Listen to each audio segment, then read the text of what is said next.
Welcome to The Explainer. Today, we're exploring a massive paradigm shift in how we understand human resilience, performance, and excellence.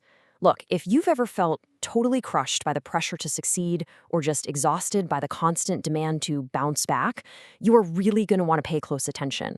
We're looking at an incredible piece of research from the Takasugi Research Institute, and it fundamentally rewrites the rules on how our minds handle stress. It proposes a completely new way of looking at our mental architecture. Trust me, by the end of this, you're going to view your own mind in a completely different light. So let's start with this deeply ingrained cultural myth. The idea that excellence requires grinding through pressure, right? We are constantly told to adapt, to be flexible, to push through the pain.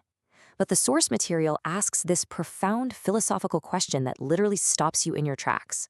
Adapt to what? Return from where?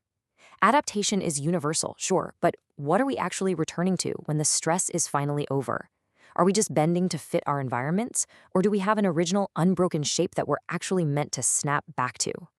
Okay, let's dive into this roadmap. First, we'll be rethinking psychological resilience. Second, the material science of the mind. Third, the polyvagal connection. Fourth, two architectures of excellence. And finally, the shape-memory system.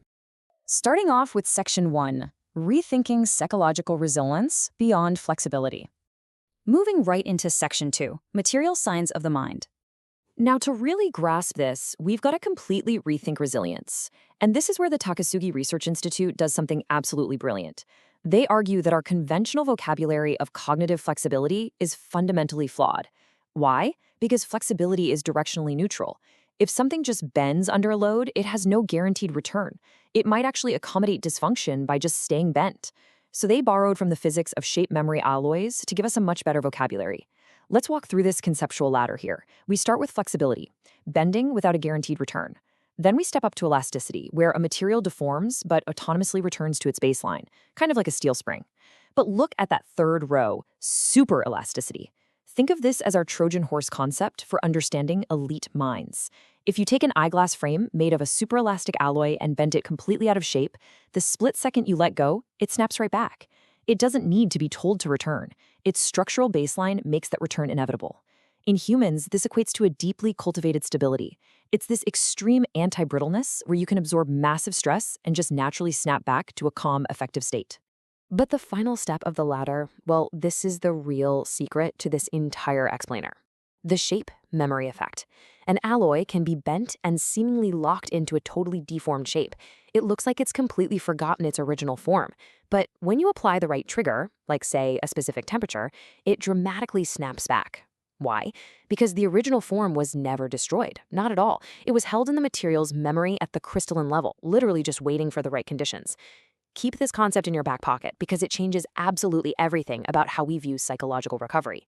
Section 3, the polyvagal connection, the biology of elasticity. Now, what's really interesting about this slide is how we can map those exact mental properties directly onto human biology, specifically connecting the physics of shape memory to Stephen Porges' polyvagal theory. This brings us to what they call superelastic VVC. Your ventral vagal complex, or VVC, is that evolutionary layer of your nervous system that supports safety, creativity, and connection. The researchers call this want mode. It's where you're operating at your absolute best because you genuinely want to be there. But when we're threatened, we drop into the sympathetic nervous system. We call that must mode, our classic fight or flight response. And here is the fascinating must mode paradox. Demanding that you absolutely must stay calm actually triggers a panic state. The intense demand that you must not be disturbed acts as a threat itself, locking you completely out of that superelastic recovery. Essentially, the armor creates the exact wound it's trying to prevent. Let's look at Section 4. Two architectures of excellence, Ichiro versus Matsui. To prove how real and how incredibly high stakes this theory is, we can look at the ultimate natural experiment. We've got two professional baseball legends operating at the absolute pinnacle of their sport, achieving world-class results, but using profoundly different internal operating systems. On one side, we have Ichiro Suzuki. Ichiro is must mode dominant. His motivational engine was built entirely on must thinking, meaning he operated right near his absolute elastic limit. It's a really brittle, high-cost psychological architecture. But on the other side, we have Hideki Matsui. Here's the player who achieved comparable excellence. I mean, we're talking a World Series MVP, but as a want mode dominant individual. Matsui had a stable, structural baseline. He He didn't just bend, he had that superelastic return built right into his system. Just listen to Ichiro's own words on this. He said, "The terror of potentially failing to match the record, I absolutely had to achieve it. That feeling got in the way." This brilliantly illustrates the true cost of must mode. Ichiro experienced intense existential terror. Because he felt he absolutely had to get hits, his attention narrowed, and it actively degraded his judgment. That intense demand to succeed actually interfered with the unconscious, fluid motor processes he needed just to hit the baseball. Now contrast that immediately with this astonishing quote from Hideki Matsui. "I don't feel much pressure to always play ordinarily, even in cornered situations. That is my goal." Matsui wasn't out there trying to achieve superhuman composure. His goal was ordinary functioning under extraordinary circumstances. External observers, like his manager Joe Torre, actually said Matsui had cool water running through his veins. That right there is the biological signature of superelastic VVC, maximum engagement without the sympathetic flooding. We really need to ground this in the biology, because the toll of Ichiro's must mode wasn't just mental. He paid a severe physical price for it. Chronic sympathetic nervous system activation led to documented severe sleep disruption and even physical nausea during the height of his pressure-laden seasons. His attentional focus narrowed, his judgment degraded, and his existential fear just escalated. The critical takeaway here is that must mode is not a free biological ride. Your body is perpetually prepared for a threat that never actually resolves. So the crucial point is this. We're all suffering from a massive cultural misreading. We look at someone like Ichiro and we think, oh, he pushed through terror and suffering to become great, therefore suffering is required for greatness. No, this is a toxic survivor bias. Most athletes who adopt must mode don't become Ichiro. They just burn out entirely or develop chronic anxiety. Ichiro's extraordinary underlying talent was simply large enough to absorb the massive cost of that anxiety.